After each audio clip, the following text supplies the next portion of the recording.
Outro dia eu escrevi um artigo que eu mandei para o Diário do Comércio e que não foi publicado ainda e que pode servir também um pouco de baliza para o que eu quero explicar aqui.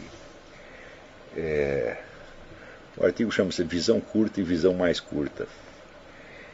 O livro dos 36 estratagemas chineses, que as pessoas atribuem erroneamente a um sujeito chamado Sun Tzu, ensina, aspas, todo fenômeno é no começo um germe, depois termina por se tornar uma realidade que todo mundo pode constatar. O sábio pensa no longo prazo, eis porque ele presta muita atenção aos germes. A maioria dos homens tem a visão curta e espera que o problema se torne evidente para só então atacá-lo. Fecha aspas. As duas perguntas que o trecho sugere são: 1. Onde estão os germes? 2. Quando os problemas se tornam evidentes, aparecem claros para todo mundo ao mesmo tempo? A resposta à primeira pergunta não é nem muito difícil. Todas as situações histórico-políticas nascem da ação humana e a ação nasce da especulação de possibilidades. É claro que você não consegue nem conceber como possível, você muito menos consegue fazer.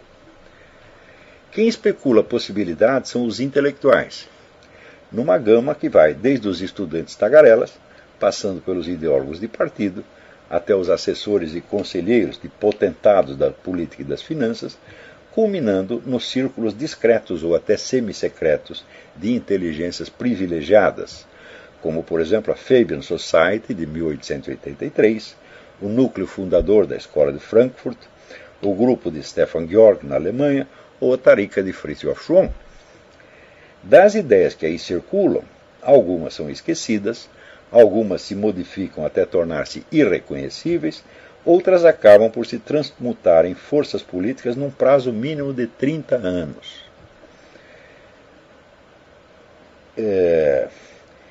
Você vê, por exemplo, a ideia da Fabian Society foi fundada em 1883. Os primeiros sinais de uma ação política baseada naquilo aparecem no governo de Woodrow Wilson durante a Primeira Guerra. Né? Mais ou menos 30 anos, 30, 40 anos. Não há um só partido, campanha ou movimento que não tenha começado assim, bem low profile.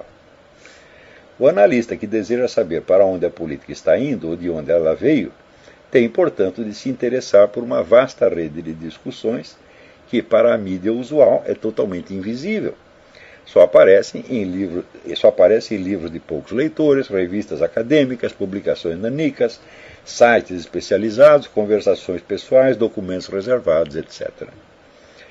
Quando as opiniões dos intelectuais brilham nos jornais ou na TV, é porque já não são germes, são aspectos e sintomas do fato consumado, às vezes empenhados precisamente em camuflar-lhe as origens.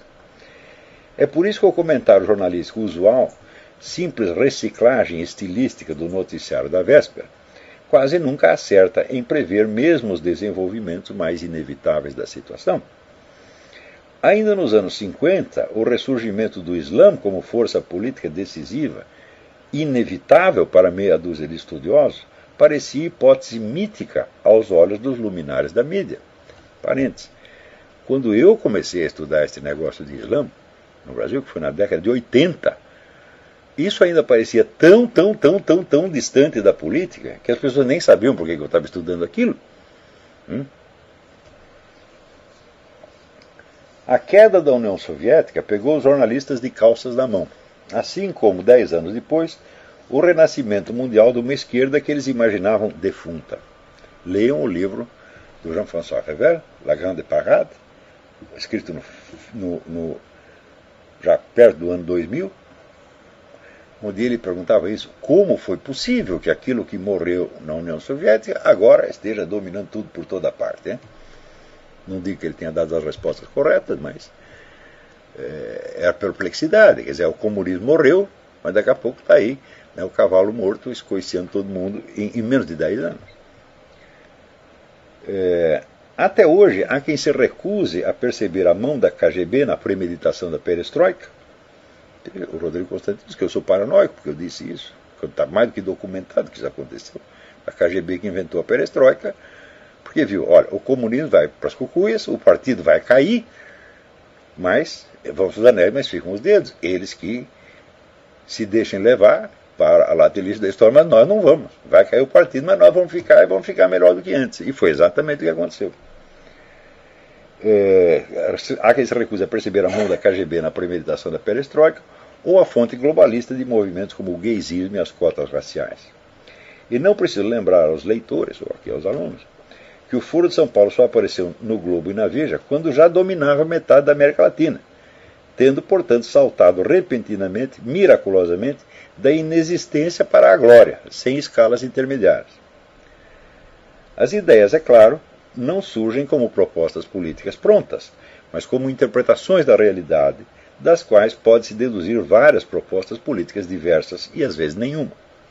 A transformação de uma coisa na outra é um processo lento, sutil e complicado. A própria disciplina chamada História das Ideias está mal equipada para rastreá-lo. Exemplos de estudos bem-sucedidos na área são Fire in the Minds of Men, de James Billington, que rastreia a história as influências mútuas dos movimentos revolucionários, como as ideias vão passando de um para outro, para outro, para outro, para outro, baseado menos no método das histórias das ideias do que de métodos desenvolvidos em literatura comparada. Literatura comparada, por exemplo, você estuda uma imagem, uma metáfora, desde o seu primeiro aparecimento, como é que ela vai passando para outras literaturas e sendo mudada. Fire in the Minds of Men, de James Billington, e Libido Dominante, de Michael Jones, que rastreia, então, as ideias do sex lib, e suas relações políticas. Mas mesmo esses morceaux de bravoure, quer dizer, demonstrações de força, não exorcizam do meu cérebro aquele sentimento de frustração que Ortega y Gasset assim resumia, aspas, nunca se escreveu um livro que explicasse satisfatoriamente por que alguém fez alguma coisa. Fecha aspas. Essa frase monumental. A análise política, mesmo praticada com os maiores escrúpulos de método, está longe de ser uma ciência, é no máximo um empirismo organizado. A segunda pergunta baseia-se na observação de que os fatos patentes não se tornam patentes para todo mundo ao mesmo tempo. Governantes, comandantes militares, chefes de serviços secretos, big shots das finanças, por mais lentos que sejam os seus cérebros, tomam conhecimento das coisas antes da população geral, porque têm assessores bem pagos e incumbidos de informá-los. Têm o tempo e os meios, portanto, de desacelerar a divulgação dos fatos ou de mandar remoldá-los para que pareçam outra coisa. Quando, depois de anos, o escândalo explode aos olhos de toda a população, é geralmente porque já é tarde demais para fazer o que quer que seja a respeito. E mesmo então, as partes mais importantes da história permanecem ocultas, esquecidas ou incompreendidas.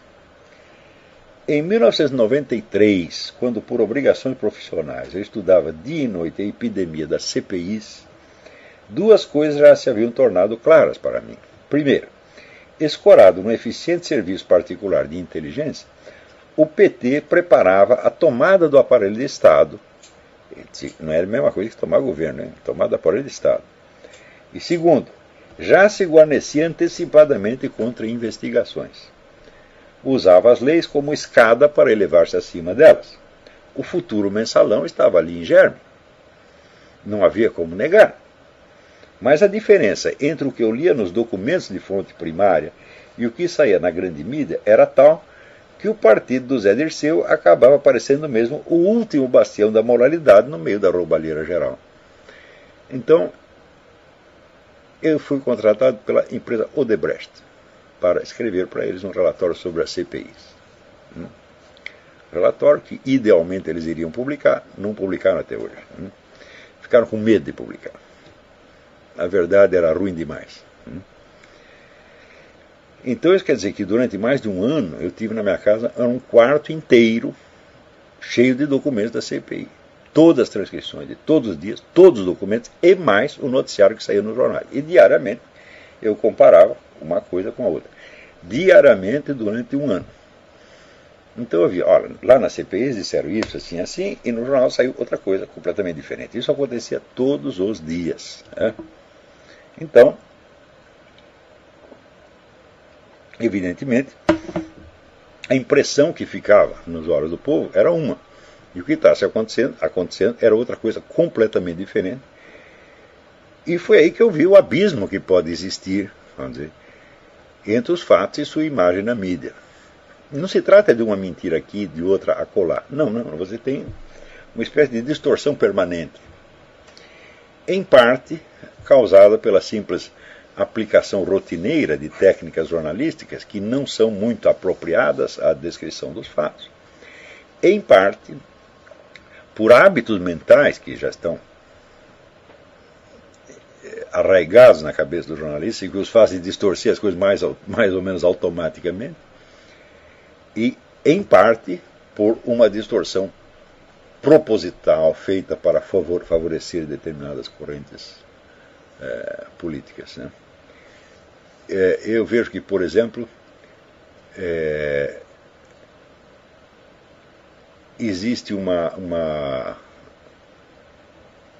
Eu acho que na cabeça de todo jornalista brasileiro, pelo menos, aqui nos Estados Unidos também a gente vê a mesma coisa,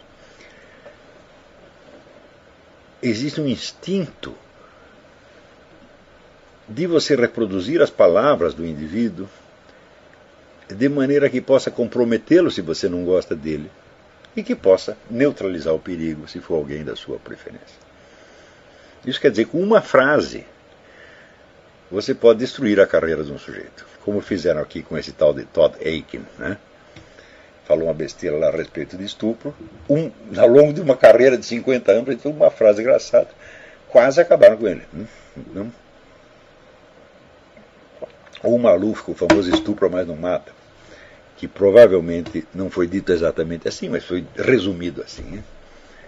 Então, e note bem, os jornalistas, quando eles fazem isso, eles ficam contentes. Né? Eu lembro quando a gente pegava algum político numa coisa dessa, cortavam uma palavra aqui mudavam a vírgula, etc., e davam um sentido demoníaco a alguma coisa. Né? Todo mundo ficava muito orgulhoso de fazer isso. Isso é a demonstração de força, a demonstração de capacidade de redação no jornalismo. Então isso já está incorporado nos hábitos, não é nem uma distorção ideológica, já é um hábito. Assim, né?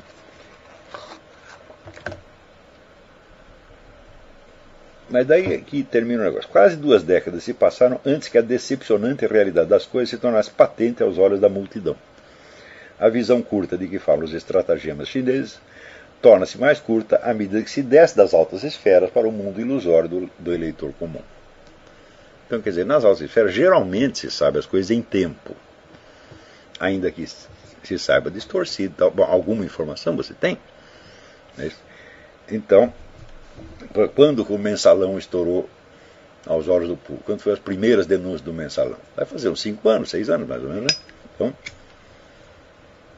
no entanto, em 1993, estava claro que o PT tinha montado um serviço de inteligência, né, que depois as pessoas chamavam dos arapongas, mas isso já era uma versão diminuída da coisa. Araponga é um espião aqui, um espião acolá, mas um serviço de inteligência não está lá para espionar e para captar informações, mas também para difundir informações, né, e passar a sua própria versão das coisas.